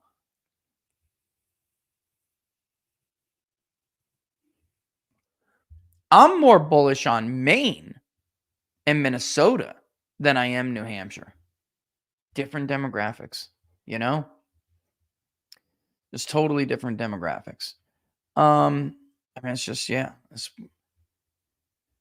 Do I want to show? Let me see something. I want to make sure I don't mess something up for you guys. I want to make sure I'm careful not to, because it isn't weighted, of course. And I want to make sure that things aren't misleading at all. Well, we'll say this though before we go into some of these other polls that I'm just going to glance over and show you real quick, and then we'll answer some questions. But ethnicity by response bias, I wrote on my response bias by ethnicity, I wrote on my little handy dandy thing here. Yeah, the response bias by ethnicity is very glaring to me. It tells me a couple of things: where I'm getting my responses from in the states. So, for instance, if I am very, very light on Norwegian ethnicity, right? Then I know that there's a demographic by geography, a demographic problem with Wisconsin. Okay. If I'm light on German in Pennsylvania, then I know that there's a significant problem. I've got to show you the German numbers because these are devastating for Kamala Harris. Okay. So let me put this away. We'll come back to that in a second. And I'm gonna get to your questions. I just want to show you. You may remember in 2020, Robert and I made a very, very big deal over, yes, Trump was winning Germans, but it was a marginal advantage. And we made a big deal off of it because we were saying, even though we were more bullish on his chances than the media and the media polls were, I maintained, and my polls reflected, that he was still slightly down. In the end of the day, that's what it was, regardless of how you think the general election played out, whether it was, played out legitimately or not. And the reason why I personally don't is because there's more than one way to rig an election. What they did to the New York Post and the Hunter Biden laptop story is a form of election interference and rigging. That's electioneering in my book and in any book. I don't know what the hell happened to everyone else's book. Did they lose it? Forget to bring it to school? Leave it in their locker? That's electioneering. Changing how signatures are validated? Electioneering. But I digress. Nevertheless, the polling looked different than it did in 2016, and something was missing. The same is true this year, but only it's flipped. And even Hillary Clinton was running closer among Germans in Pennsylvania than Kamala Harris is. Here is German ethnicity in the state of Pennsylvania. That is an ass kicking. Okay. When you look at who they're even deciding for, they're deciding for Trump 70-30. He already has an 11-point lead. That is a big deal. When you go down the different scenarios, 5% jump to somebody else, but he still has a significant lead. She wins none of the leaners in the second ballot scenario. Going on to the third one, Trump's lead grows in the full ballot situation, the full ballot scenario. It actually grows initially. I mean, come on. This is a major problem for the state of Pennsylvania for Kamala Harris. Why? Because Germans are a huge voting bloc in the state of Pennsylvania. For those of you who don't know your history, huge. All right. So between that and Trump winning Italians by like 5, winning Catholics overall considerably, it's a problem. I mean, it's a major, major problem. He's also winning Norwegians. There are just less of that group in the state of Pennsylvania than there is, say, in Michigan, where he's winning them as well. But it's small. I mean, this is a major, major problem, folks. And I don't know how you win the state of Pennsylvania with that deficit. Among those who describe themselves as English, by the way, we've talked about this before. Rogers is doing better than he was. Right now, it's gotten closer, but he was getting creamed. Harris is doing better than Biden was, but she's still not doing fantastic. I mean, she was doing. Let me rephrase that. She's doing better than Biden was doing before he left the race, but she's not doing as good as Biden was in 2020. All right. And then of course, among those who describe themselves as American, Trump is winning, going away. So yeah. I mean, you have ethnic Catholics, Germans. I mean, these are all subgroups that matter a great deal in these states. And we focused on them heavily and what they were telling us in 2020. And that told us it was going to be a much closer state. I mean, a much closer race than the media polls were suggesting. And they screwed it up, right? And who was right, who was wrong, bottom line. Let's go back to the polling real quick. Obviously, here's the Wall Street Journal polling. Here's the Wall Street Journal polling. They are weird. A lot of people are kind of scratching their heads over it. How is Nevada? Trump running away with Nevada, yet Arizona is Harris +2. As you can see, with the exception of a few polls, Harris is barely led in Arizona. In the polls that actually do a good job in that state, Fabrizio does do a good job, which is weird. He did the poll with Anzalone and got Trump +2 just a couple days ago. Has the race shifted to Harris in the last week? No. Emerson polled more recently than the Wall Street Journal. You can see they did it over a period of like 10 days. Weird. All right. I mean, we do poll like that too. I mean, we've been polling a while, these states. But when we release that sample, we don't give you interviews that are 2 weeks old. All right. If anything, we'll give you the trend. You have significant advantages in the Suffolk poll for Trump. Atlas Intel's closer. Cook Politico is just left wing. It's just, they're out in left field. They actually wrote an article today that says, new poll, Pennsylvania. Yeah, Harris is leading, but she's going to lose anyway because the trends favor Trump. It's like, what? Yeah, voting trends. That's it. I kid you not, folks. I mean, I wouldn't argue going to waste your money on a subscription to Cook Politico, but I'm telling you, like, you can even just see it on Twitter right now if you have a Twitter account. It's Amy Walters, and she's seriously arguing, yeah, our polling has Harris up. It's narrower than it was, but she without saying she's going to lose because Trump is favored with these voting trends. It's ridiculous. There's another poll in Pennsylvania, Trump +2. Look, best guess, if I had to tell you right now, I would tell you, well, I can't tell you. Well, I can with the Public Polling Project. If I had to tell you best guess, that's ballpark. That's ballpark. I mean, like, so showing a close race, but it's honestly not that close when you look at the, right?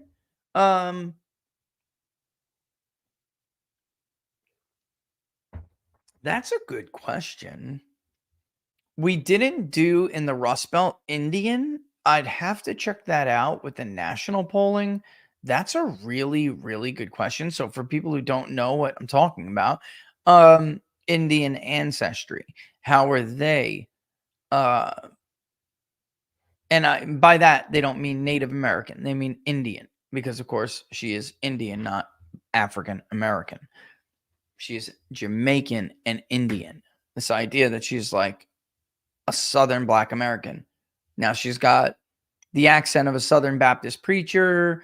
Now the other day she's on Colbert. She gave her best impression of Bob Marley, pretending like it was not out of the ordinary at all for her. She just speaks like, you know, if you were watching Battleground Live, you're probably laughing your ass off. Who do it? White boy Hatcha? Come on, man. I killed the blood clot. Jesus. Yep. And Nico, yes. Yes, we will be doing that. And that's what I'm trying to tell you. Like the German vote, I can tell you with Pennsylvania right now, the German vote was much closer. Trump was winning it, but it was much closer. It was single digits. Now we see a double-digit lead for Trump among German ancestry in Pennsylvania. It's a big deal, guys. A really big deal. In Dutch country, Trump is running stronger than he was running in 2020. There was some slippage there in Dutch country. I mean, I guess we could. And by the way, what do I chalk that up to? I actually chalk that up to like Lancaster being in Dutch country and other areas like that.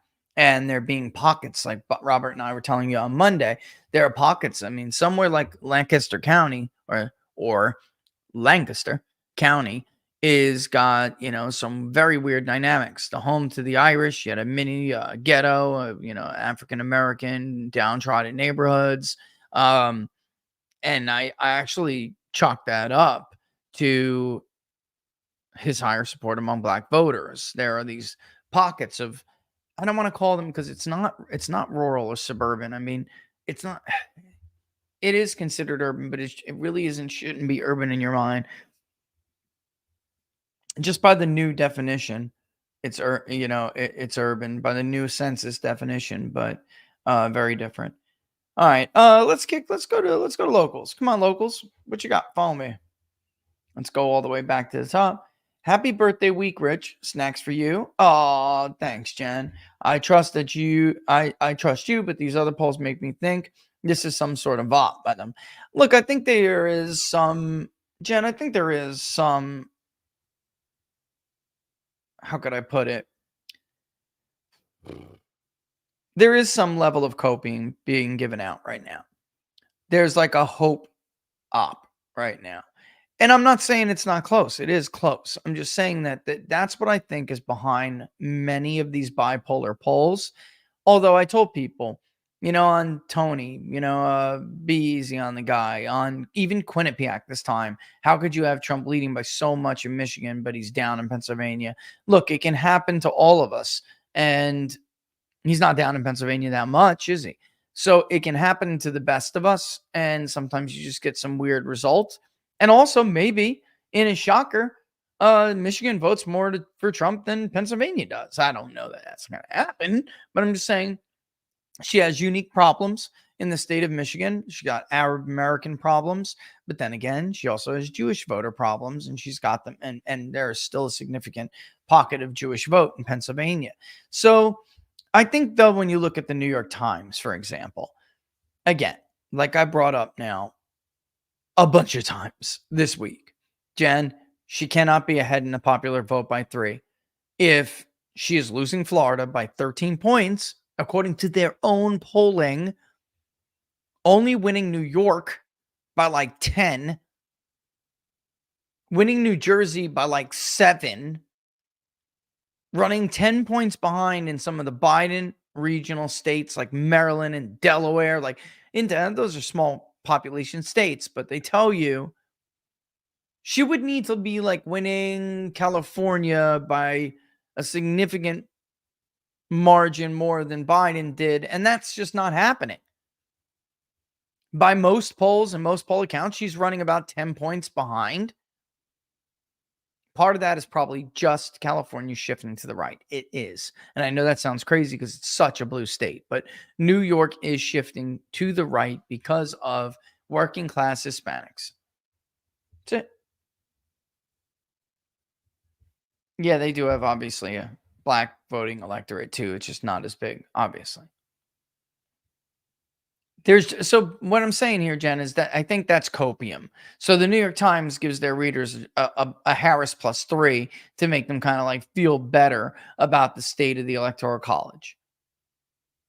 Give their readers a little bit of hope, and then be able to save face and say, you know what, it was only a 3-point lead. We technically were right. If she wins by like 1, like Pew, or Trump wins by like 2, they'll still claim they were in the margin. They'll save face, and that's what they'll claim. So I think there's some of that going on. The morning consult guys, I just think are, I don't know. I don't know. Remember, these are people who had Biden leading still. They're in that polling tranche.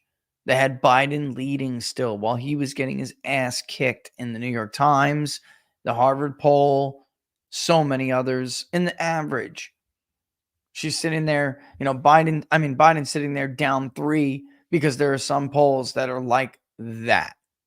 When the consensus really was that Biden was down like 5 points nationally. So I think there's some of that going on. And then I don't know the people at Morning Consult personally. I have talked to one of them back and forth, but I don't know them well enough to know what their motives are here. I do know that they need left-wing clients.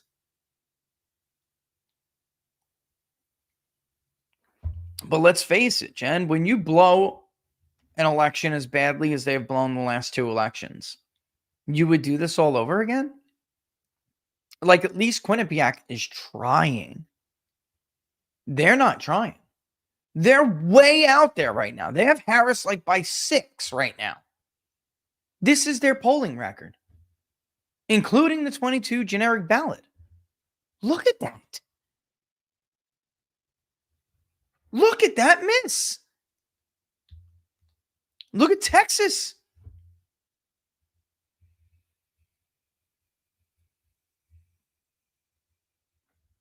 Look at Wisconsin. Look at South Carolina. Look at North Carolina. Look at Pennsylvania. Look at Florida. Biden by 7. Dude, what? It's an 11-point miss. Almost 12. Come on. Not to mention their national number, which was just atrocious. And then to do it again, all over again in 22, I mean, I don't know. Their gen is when I have a problem. That's when I have a problem. What are your thoughts on this whole Christians sitting it out thing? Would it be the biggest impact be? Hoping DJT doesn't hurt himself with more Christians in the town hall with women and Harris Faulkner, i.e. abortion. I think it's a load of shit, Giants fan. Christians have had a problem of participation for a long time. They've become less and less of the electorate, period, as time goes on. Nobody's going to sit out an election because Bob Vanderplaats told them to. It's just not going to happen. Christians have huge denominations that don't even believe in participating in the political process. They got things that they got to get over if they want to make sure that their values are represented in government, and they just don't year after year. We don't see that Christians are sitting this out at all. They're among the highest. Protestants are among the highest and most likely and certain to vote. They are all the time. But fact of the matter is, there's a huge block of them that just doesn't vote. Is it as big as Ted Cruz and others say? No, it's not. But I don't see that. I don't see it. What's the plan for book club? Dan, shooting the shit. If that's all right with you, honestly, I was thinking was the plan. We don't have a time. We really just don't have the time to read another book before an election. So Laura and I were kind of kicking this around, and she was like, look, if you have time and it's not going to sacrifice getting like a poll out, why don't you just do a Zoom with people who are local supporters and YouTube members, and they can come in and you can just talk about the polling, just talk about things for, a little bit. So that's what we were, thinking. Ryan, Jack Posobiec is reporting the Trump campaign is having to cancel campaign events due to a lack of SS, Secret Service personnel. How will this affect the campaign down the stretch? Trump still has a much more robust schedule than she has. I mean, she's got some weird decisions this week. She's not in any of the Rust Belt states this week, which is odd, to say the least. It's also not the first time we have heard of these troubles. They're not apparently not recent. But I do think that the guy's got to watch out for his life here. And the Secret Service doesn't need more money to be able to cover the president. It's just, this is insane. We don't know that much about it, but it wouldn't shock me if some Republican lawmaker finds a document that says, make the personnel tight, so the son of a bitch can't run all over the country campaigning and outworking Kamala the way he outworked Hillary Clinton. Poso and Alex Jones are also reporting on an FBI alert for election and post-election day terror attacks committed by allies of Ukraine. Something is afoot. Would it shock you? I mean, we always talk about and you'll hear a lot of Trump hating once Republican voters bringing up Ukraine. These people seem to think Ukraine is like a democracy or something. They seem to think that Ukraine is has Western values. It does not. It does not. At least not what values you think. They are one of the most corrupt countries, one of the most dangerous countries. I thought it was painfully obvious off the rip that they were the ones who did Nordstrom. I don't know how the hell you could think anyone else did it. Honest to God. All right, let's hit up some of these. Let me see. Please project with your mighty crystal balls, Rich. I love that. Does the new coalition come out to support the GOP in 22 if Trump delivers on the economy, immigration, and the GOP House and Senate aren't as terrible as they normally are? I mean, under those scenarios, Andrew, I would say yes, they will. Because you have to, I mean, that implies that party is acknowledging the reality of the future and they are changing and not resisting. They've been resisting for the entire Trump era. So I do think that there will be opportunities to get these people to participate when they don't normally participate if the Republican Party projects the same brand. And I really, now it's not just the People's Pundit saying it. Everybody is seeing it. Trump is running ahead of all of them. And it's because he gets their coalition, but maybe not necessarily he's getting all of theirs. It has always been vice versa. I mean, yeah, it's always been the opposite of that. And I think there's still going to be some of that going on, actually. But it's very clear that Trump has an appeal that they do not. And until the rest of those voters view the Republican Party as they view Trump as far as terms of his agenda and his trustworthiness to do what he says he's going to do, talking about abortion before, for instance, there are a lot of people who won't vote for Republicans based on the image of abortion. Here's Trump trying to change that image, and the image is actually hurting him. Can Lake make it to a win? I have a $200 bet that says yes. Look, if Trump is really like 6 points ahead, like Suffolk says in that state, then she could eke it out. But he's got to win by like 4 or more at this point. And I don't know, we haven't had any recent post-debate polling. It's just, in my mind, debates don't really change the needle all that much. They can affirm or, whatever. But I think Lake had a rough go of it, and they did not give her the support that they said they were going to give her. Lake has had a ton of money. He's got just glowing media coverage. Again, something's got to be done about that. The media is breaking the law. All right, folks? They are breaking the law. No other service, professional service, no other individual or corporation would ever be able to help, provide assistance, provide aid, provide services for free, for nothing, to a party the way the media is being allowed to do this. It is, at the very least, an illegal in-kind, massive in-kind campaign contribution, and you or I would be put in jail for it. I think we're starting to get there, Matt. At what point would a low-tier 2020 pollsters start adjusting their weights as to not looking competent? I think we're starting to get there now. I think we're already starting to see it from pollsters like Quinnipiac. The only question is, are they only doing it now so that when they release their finals, they could pretend like she's actually getting a boost and a surge when she's not? I mean, we'll see. And Chinesius, you just gotta wait for it. It's coming, but you just gotta wait for it. They'll all be out. If Dems get landslided, do you expect them to implode? I expect them to point fingers at each other and begin to shoot each other in the circular firing squad. Absolutely. And I was telling you before, I actually expect the media to dump her and turn on her if these polls get worse. If by like October, 15th, 18th, things are not going well for her, they will begin to turn on her. Any effect if they dump Iranian hack materials? Trump has been able to weather so much of this nature. I really don't think so. I mean, it is what it is, but we don't know what's all in those emails, so we'll see. But my inclination is to say no. I mean, guys, the Billy Bush tape is about to come out. Think about that. And yet he recovered. He had time to recover, incredibly. Do you think if Harris could pretend to be a person, to be the person the media made her to be, she'd be in a stronger position? Yes. And there's a lot of because I mean, her bubble got popped.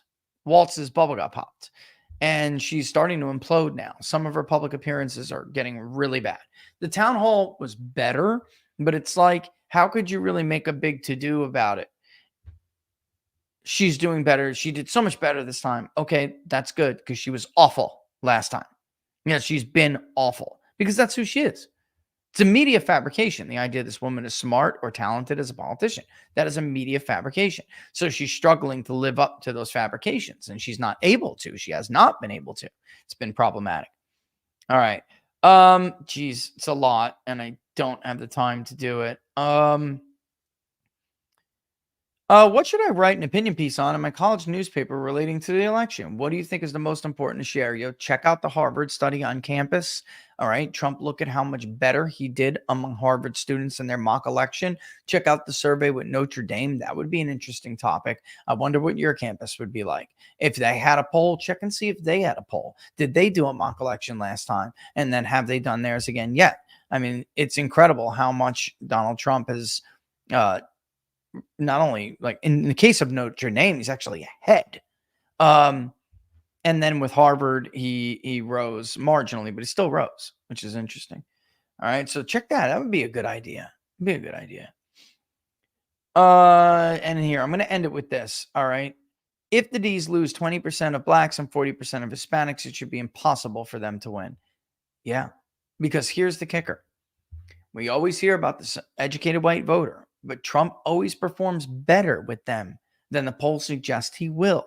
And she is not running any stronger than Biden was running. All right. So among this group. So, that's the thesis here. Somehow she's going to suffer all these losses among non-whites and non-college period, but yet she's going to make it up with this white educated vote. Well, folks, again, the educated white suburban voter is like 13%, the target group that they're always obsessing about. It's like 13% of the electorate. Suburban female woman, the suburban educated suburban woman. I mean, you just can't do it. It's possible white working class are less of the electorate than they have been in recent years. They've been trending down, but they're still overrepresented in the Electoral College. And by the way, there's a ton of them out there that don't vote when like all educated people vote. And I'm being exaggerating, obviously, but they vote at much higher rates than non-college voters.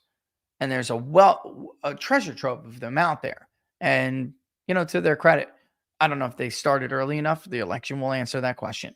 But you have third-party groups. You have the campaign themselves really making an effort to reach those people. So it's also incredibly possible that they voted at much higher rates than they have in the past. And you end up with a very different electorate than the one that so many were projecting. All right, don't forget, if you like the videos, like them, share them far and wide. All right, and I'm got to get a quick haircut before I got to go do these shows and finish these polls. And then, Dan, keep your eyes peeled to locals. All right, all the links for the advertiser in the description. Thank you to the Wellness Company, of course, and to Freedom Gold USA for sponsoring the program, and thank you guys for supporting them because that's how they support us, and that makes the world go round. I'm not even sure if there's anything left to fund in the public polling project stuff we got up. Those are the projects we're working on now. If they're not, I'll get another one up, but you could always just go and check it out. Share it wide, share it far and wide with your friends. All right. What else? I think that's it. Friday, it's Freeform Friday. I'll be on with Mark Gribert and Eric Hunley to discuss all of this and more. All right. And I'm looking forward to my interview with John Solomon. Again, he's got just great questions. He's a very good interviewer. It's a good time. All right, guys. See you soon. And don't do anything stupid. Don't do anything I wouldn't do. The fall weather is among us, and I am loving it. Go get yourself some breath of fresh air. Couldn't hurt you. We all could use a little bit more. All right. People's Pundit out. Be good. Be good to each other.